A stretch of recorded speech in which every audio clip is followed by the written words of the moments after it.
జగన్మోహన్ రెడ్డి జనాల్ని కలవకుండా రోడ్ల మీద తిరుగుతున్నప్పుడు పరదాలు కట్టిన ఖర్చు కూడా మనమే భరించాలి. జగన్మోహన్ రెడ్డి ఆకాశంలో వెళ్తున్నా కూడా కింద ఆ చెట్లు పెంచడానికి ఖర్చు మనమే భరించాలి, చెట్లు కొట్టడానికి ఖర్చు మనమే భరించాలి. అంటే ఎవరు? ప్రభుత్వం అంటే ఎవరు? జనాలు, ప్రజలు భరించాలి. ఇదంతా కాకుండా జగన్మోహన్ రెడ్డి తాడేపల్లి ప్యాలెస్లో ఎలుకలు పడినా ఖర్చు మనమే భరించాలి. 15 కిలోమీటర్ల దూరంలో ఉన్న చిన్న సభకి వెళ్ళాలన్నా విమాన ఖర్చులు ప్రజలే భరించాలి. ఏమి 15 రూట్లు వెళ్ళలేవా స్వామి?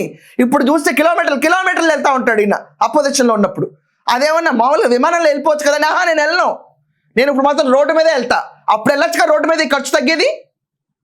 జేబులోంచి రూపాయి తీసి ప్రభుత్వ పనులకి ఎక్కడైనా రూపాయి ఖర్చు పెట్టిన దాఖలాలు ఉన్నాయా? ఎగ్ పఫ్ఫులు 3 కోట్లు ఖర్చు.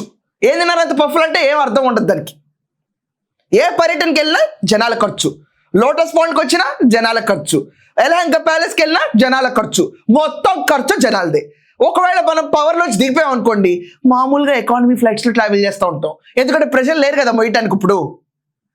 అదే మనం కోర్టుకి వెళ్ళాలనుకోండి, 8 లక్షలు గంటకి తీసుకునే ఖర్చు సొంత ఖర్చులేనండి మొన్న పెట్టుకుంది, ప్రభుత్వంలో లేరు కదా. కానీ అప్పుడు మాత్రం నేను వస్తే ఇంత ఖర్చు అయిపోతుందని కోర్టుకు ప్రూవ్ చేయడానికి మాత్రం 8 లక్షలు గంటకి వెచ్చించి మాత్రం వెళ్తాడు. అదే పర్యటనలో రోడ్లు రద్దీ అవుతాయి, అంబులెన్స్కి ఇబ్బంది అవుతుంది, ప్రజలకు ఇబ్బంది అవుతుందని పట్టించుకోకుండా రోడ్ షోలు చేసుకుంటూ వెళ్తాడు పర్మిషన్ లేకపోయినా.